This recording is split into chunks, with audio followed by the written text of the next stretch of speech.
C'est une intervention qui est un monument, qui est une cathédrale de vérité, qui est une mosquée de pureté d'expression. C'est une intervention qui est un temple fait verbe. Celle qu'a délivrée au forum de Crans-Montana à Bruxelles, le ministre malien des Affaires étrangères, son Excellence, Monsieur l'ambassadeur Abdoulaye Diop. Saluons-le. S'il vous plaît, applaudissons-le ensemble. Mettez des applaudissements pour cet homme, au service du Mali Koura. Tout ce qu'il a dit n'est pas valable que pour le Mali, c'est valable pour toute l'Afrique. On peut transposer point pour point chacun des énoncés du ministre Abdoulaye Diop à la situation de l'Afrique en lutte pour sa souveraineté, pour sa véritable indépendance.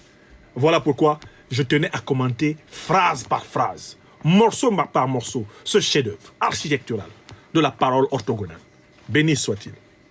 Béni soit Abdoulaye Diop. Béni soit Abdoulaye Lavrov. Béni soit-il. Pour ce service qu'il rend à la grande nation africaine du Mali, aux côtés du leader Assimi Goïta et de tous leurs compagnons, des intrépides soldats des FAMA, qui ont vaincu ceux que l'ONU, Barkhane, le G5 et consorts n'ont pas été capables de vaincre. Qu'ils soient bénis et qu'ils continuent à travailler ainsi pour le peuple africain. C'est de cela qu'il s'agit. Et je n'invente pas, la chose par rapport à ça. Donc, en résumé, vraiment, c'est dire que nous, l'initiative de l'AES, c'est que vraiment nous voulons compter sur nous-mêmes pour nous en sortir.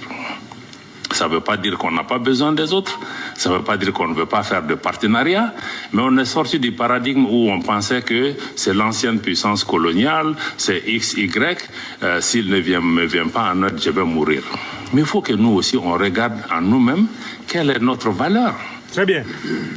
Parce qu'on nous a mis dans la tête qu'on est pauvre et nous-mêmes, on est convaincus qu'on est pauvre. Tu as vu, non? Et ceux qui nous disent qu'on est pauvre, ils sont chez nous, même si on les chasse, ils ne vont pas. Ah, c'est parce que nous, on est les plus riches. Donc, quelque part, il faut que nous-mêmes, on change notre regard sur nous-mêmes. Peut-être qu'on n'a pas tout, mais si on changeait la façon de faire, les règles du jeu, si on arrivait ne serait-ce qu'à transformer certaines choses, mais on peut créer des valeurs, ces valeurs peuvent profiter aussi à d'autres. Donc, l'AES, nous voulons pouvoir regarder un peu chez nous. On sait que ça sera dur, très dur.